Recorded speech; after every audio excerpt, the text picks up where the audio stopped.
நாக்குண்டாம் நல்ல மனமுண்டாம், மாமலரால் நோக்குண்டாம், மேனி நுடங்காது பூக்கொண்டு, துப்பாத்து திருமேனி தும்பிக்கையான் பாதம் தப்பாமல் சார்வார் தமக்கு. இந்த வீடியோவில் நம்ம பார்க்கக்கூடிய விஷயம் அப்படிங்கிறது மே மாதத்துக்கான பலன்கள். இந்த மே மாதம் அப்படிங்கிறது ஆங்கில மாதம். மே மாதம் அப்படிங்கிறது சித்திரையினுடைய 18ஆம் தேதியிலிருந்து ஜூலை மாதம் ஜூலை மாதம் தொடக்கம் வரைக்கும், அதாவது சித்திரை வைகாசி 17ஆம் தேதி வரைக்கும் இருக்குது. மொத்தம் 30 நாள் இருக்குது இந்த மே மாதம் அப்படிங்கிறது. இந்த 30 நாளுக்குமான பலன்கள் அப்படிங்கிறது என்ன, 12 ராசிக்கும் அப்படிங்கிறத நம்ம பார்க்குறோம். முதல்ல இந்த சித்திரையினுடைய விசேஷங்கள் என்ன அப்படிங்கிறத பார்ப்போம். சித்திரை மாதம் அப்படிங்கிறது சித்ரா பௌர்ணமி அப்படிங்கிறது ரொம்ப தவிர்க்க முடியாத ஒரு விஷயம். சித்ரா பௌர்ணமி அப்படிங்கிறது சித்திரை 17 அன்று வருது. சித்திரை 17 அப்படின்னு எடுத்துக்கிட்டிங்கன்னா சித்திரை 18 வரைக்குமே பௌர்ணமி இருக்கும். சித்திரை 18 தான் மே மாதத்தினுடைய முதல் நாள். அப்போ இந்த மே மாதம் தொடங்கிறது சித்ரா பௌர்ணமியில் தான் தொடங்குது. ஸோ இந்த மே மாதம் மிகுந்த சிறப்பு வாய்ந்த மாதம் அப்படிங்கிறத நம்ம தெரிஞ்சுக்கணும். இந்த மாதத்தினுடைய கிரக நிலைகள் அப்படிங்கிறது ரொம்ப ரொம்ப ரொம்ப விசேஷமாக இருக்குது. என்ன விசேஷமாக இருக்குது அப்படின்னு கேட்டிங்கன்னா, மேஷத்தில் வழக்கம் போல் எல்லா சித்திரை மாதத்திலும் சூரியன் உச்சமாக தான் இருப்பார். ஆனால் இந்த வருடம் மட்டும் செவ்வாய் ஆட்சி பலம் கொண்டு அதே வீட்டில் இருக்கார். அதே மாதிரி ரிஷபத்தில் புதனும் சுக்கிரனும் 2 நட்பு கிரகங்களும் இணைஞ்சு ஒரு அற்புதமான ஒரு நிலையில், சிம்மத்தில் கேது, அடுத்த நிலையில் பார்த்திங்கன்னா மிதுனத்தில் குரு, அவர் இந்த மாதத்தில் கடகத்தை நோக்கி பயணிப்பார். அதே மாதிரி கும்பத்தில் ராகு, மீனத்தில் சனி. இந்த மாதிரியான விசேஷம் கொண்ட ஒரு கிரக அமைப்புகள் இந்த மே மாதத்தில் அமைஞ்சிருக்குது அப்படிங்கிறது 12 ராசிக்குமே ரொம்ப ரொம்ப ரொம்ப சிறப்பான பலன்களை கொடுக்க இருக்குது. என்ன அப்படின்னு கேட்டிங்கன்னா, 2 சுப கிரகங்கள் அதாவது ஒரு சுப ராசியில், ரிஷபம் அப்படின்றது விசேஷமான ராசி, அங்கே புதனும் சுக்கிரனும் இணைஞ்ச மாதிரி ஒரு மாதம் பிறக்குது அப்படின்னாலே அது விசேஷம்தான். சரி, என்ன மாதிரியான நல்ல பலன்கள் நடக்கும் அப்படிங்கிறத நம்ம பார்ப்போம்.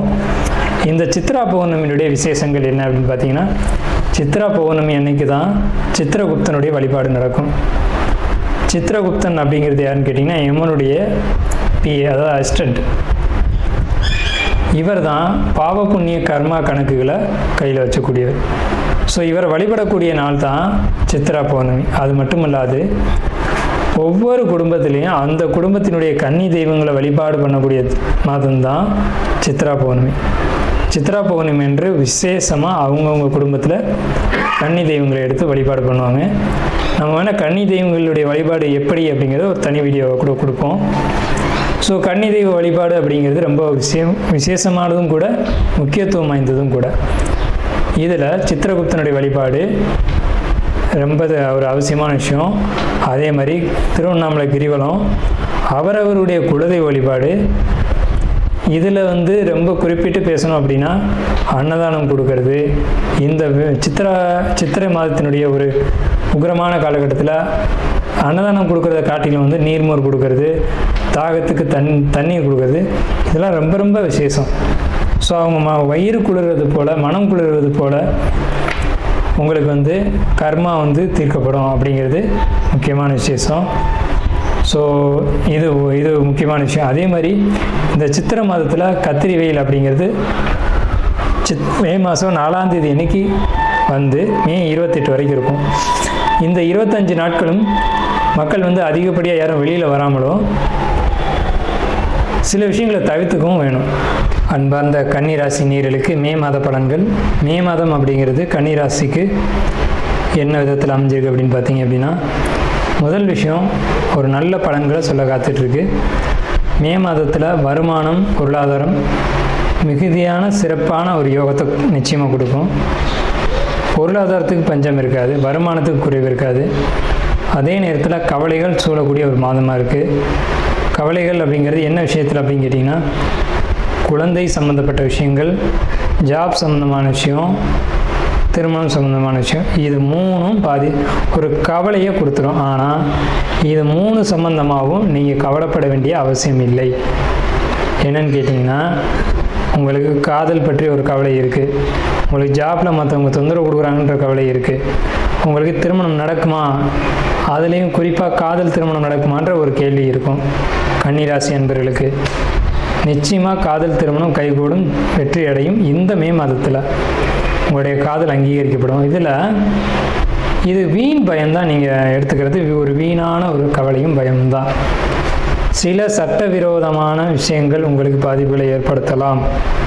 ஒன்றும் இல்லை, இப்போ ஒரு உதாரணத்துக்கு சொல்லணும் அப்படின்னா, இப்போ ஒரு வெஹிக்கிளில் போகிறீங்க, ஹெல்மெட் இல்லை அப்படின்ற பட்சத்தில் ஃபைன் போடலாம்.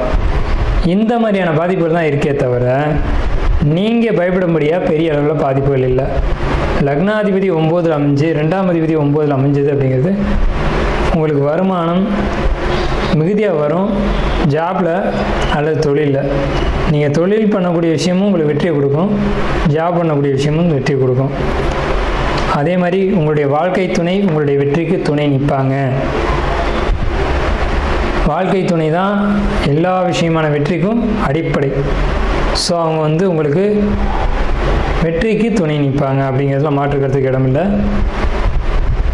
உங்களுக்கு ஜாப் சம்மந்தமான ஒரு எண்ணங்கள் இருக்குது அப்படின்னா, அதுவும் ஐடி துறையோ அல்ல வெளிநாட்டு சம்மந்தமான ஜாப் முயற்சி பண்ணிக்கிட்டீங்க அப்படின்னாலோ இந்த காலகட்டம் உங்களுக்கு ஏற்ற காலகட்டம். ஆனால் ஒரு சின்ன விஷயம், உங்களுடைய சுய ஜாதகம் அதுக்கு சப்போர்ட் பண்ணுதா அப்படிங்கிறத பார்த்துங்க. அதாவது சுய ஜாதகம் அப்படின்றது நீங்கள் பிறந்த காலகட்டத்தில் இந்த ஜாதகம் அது சப்போர்ட் பண்ணுதான்றதை பார்த்துக்கோங்க.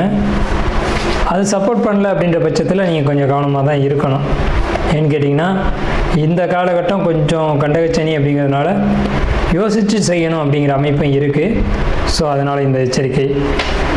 மற்ற மாதிரியான கவலைகள் உங்களுக்கு அதிகம், டிப்ரெஷன் உங்களுக்கு அதிகம்.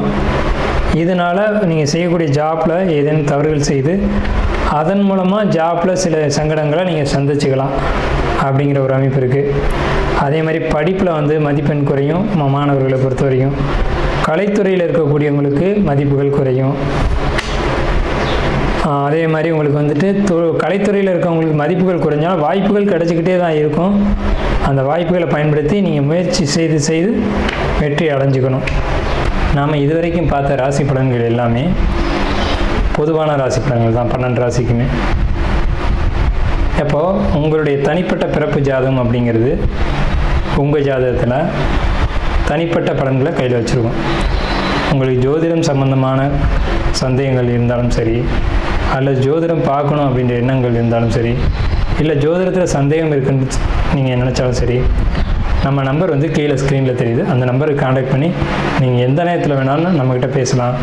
இல்லை ஜாதகம் பார்க்கணும் அப்படின்னாலும் நீங்கள் அப்பாயின்மெண்ட் வாங்கிட்டு எப்போ வேணாலும் நம்மளை கான்டாக்ட் பண்ணி ஜாதகம் பார்த்துக்கலாம். நன்றியும் வாழ்த்துக்களும். வாழ்க வளமுடன்.